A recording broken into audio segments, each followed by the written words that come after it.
சில பிரச்சனைகள் ஓடிட்டு இருக்கு இல்லையா, அதெல்லாம் நான் பாத்துக்கிறேன். அவ்வளவு ஹர்ட் ஆகாதீங்க. அதெல்லாம் வருத்தலாம் கிடையாது.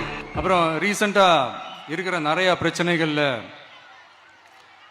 சில பிரச்சனைகள் ஓடிட்டு இருக்கு இல்லையா, அதெல்லாம் நீங்க அதுக்கு போராடி ஹர்ட் ஆகுறதெல்லாம் நான் பார்க்கிறேன்.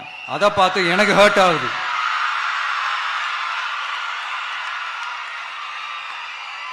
அதெல்லாம் நான் பார்த்துக்கிறேன். நாமளும் நீங்களும் சேர்ந்து மக்களுடைய பிரச்சனைகளை மட்டும் பார்ப்போம். சரிங்களா? அவ்வளவு ஹர்ட் ஆகுதுங்க. அதெல்லாம் வருத்தலாம் கிடையாது.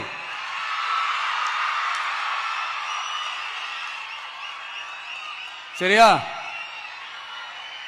கான்பிடென்டா இருங்க. நல்லதே நடக்கும்.